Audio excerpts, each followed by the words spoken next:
Chemistry में कुछ topic हैं जैसे कि ऑक्सीकरण क्या है, अपचयन क्या है और ऑक्सीकरण अपचयन अर्थात रेडॉक्स अभिक्रिया क्या होती है। आज इस टॉपिक को अपन समझने का प्रयास करेंगे।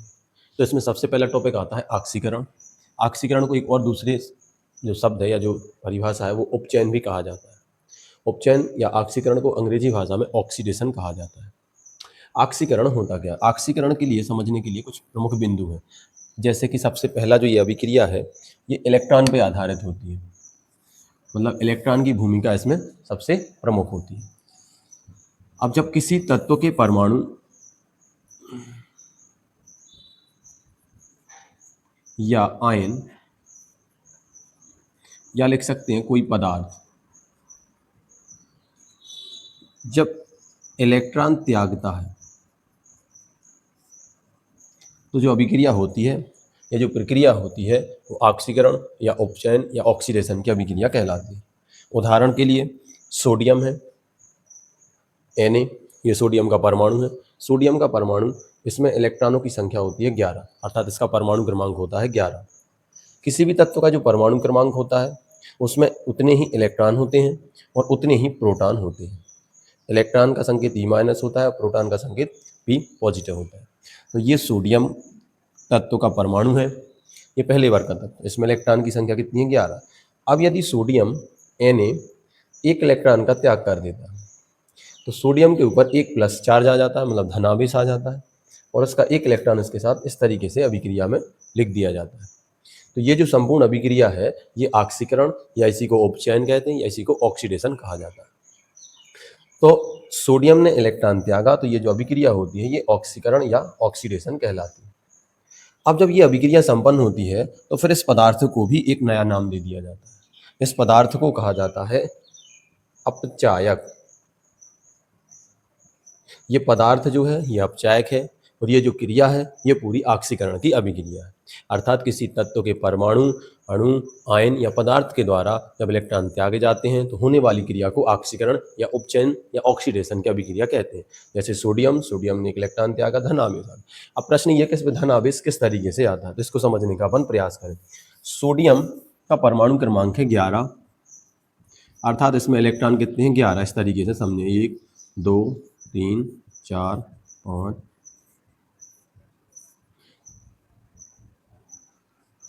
ये 11 इलेक्ट्रॉन होते हैं। किसी भी तत्व के परमाणु में जितने इलेक्ट्रॉन होते हैं उतने ही प्रोटॉन होते हैं। प्रश्न होता है कि क्यों होते हैं, तो इसका कारण है कि परमाणु का जो स्वभाव है वो उदासीन होता है और किसी भी परमाणु में जब धन और ऋण अर्थात दो विपरीत आवेश समान होते हैं तब परमाणु उदासीन होता है। तो इलेक्ट्रॉन और प्रोटॉन की संख्या समान होती है तो प्रत्येक इलेक्ट्रॉन प्रोटॉन आपस में मिलते हैं और एक दूसरे को उदासीन अर्थात डिस्चार्ज कर देते हैं। तो इस तरीके से ये 11 इलेक्ट्रॉन और 11 प्रोटॉन सोडियम के परमाणु को उदासीन बना देते हैं।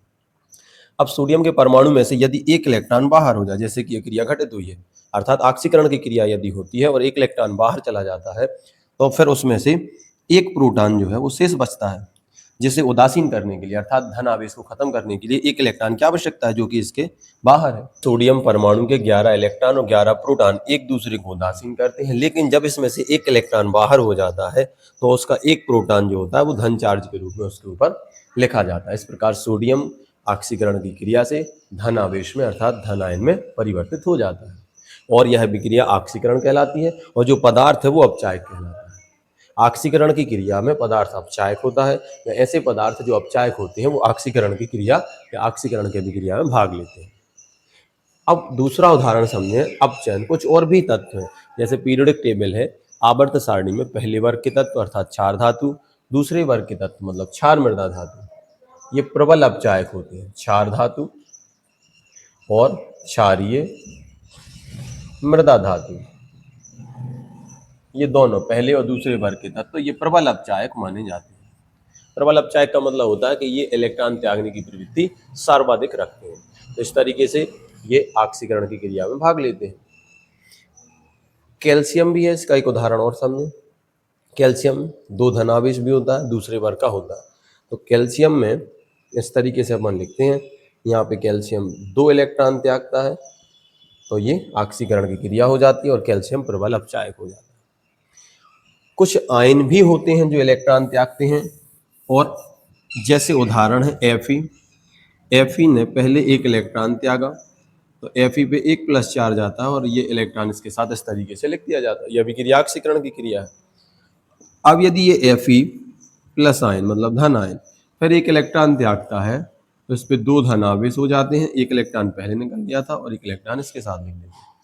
फिर अगली स्थिति में एक बार और इलेक्ट्रॉन त्याग सकता है, तो फिर इस तरीके से इसको लिख सकते हैं अपन Fe दो धन आयन और इसको लिख सकते हैं Fe धन 3 प्लस 1 इलेक्ट्रॉन। एक एक करके एक इलेक्ट्रॉन इसका कम हो जाता है, जितने इलेक्ट्रॉन निकलते जाते हैं उतना ही आवेश उस परमाणु के संकेत के ऊपर धन चिन्ह के साथ में लिख दिया जाता है।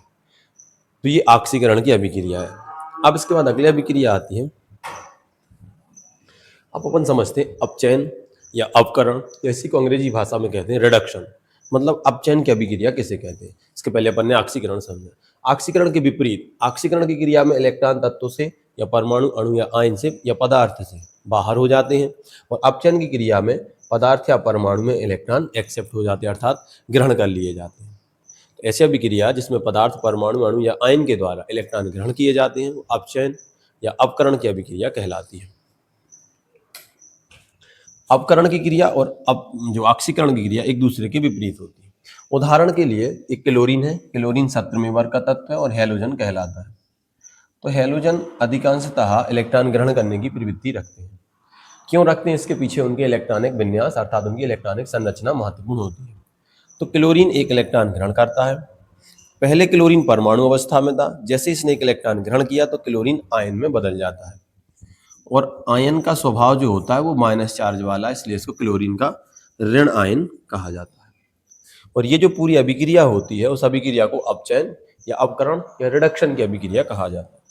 अब ये जो पदार्थ होते हैं क्लोरीन, इसको ऑक्सीकारक कहा जाता है और ये भी प्रबल ऑक्सीकारक होते हैं। समूह 17 के तत्व जो होते हैं ये प्रबल ऑक्सीकारक होते हैं। ये आपके ऑब्जेक्टिव में प्रश्न बनता है। तो ऑक्सीकरण क्या है, इलेक्ट्रॉन का निकल जाना। जैसे एक पेंसिल है, पेंसिल के अंदर निब होती है, उन निब को अपन निकालते हैं, तो जब निकालने की क्रिया होती है तो वो कहलाती है ऑक्सीकरण की क्रिया। और उसी निब को यदि उस पेंसिल में नीचे से फिर से एंटर करा दिया जाता है तो जो भी क्रिया होती है वो अपचयन की होती है। जब इसमें से उस निब को बाहर किया जाता है तो ऑक्सीकरण है, जब उसमें एंटर किया जाता है तो अपचयन है।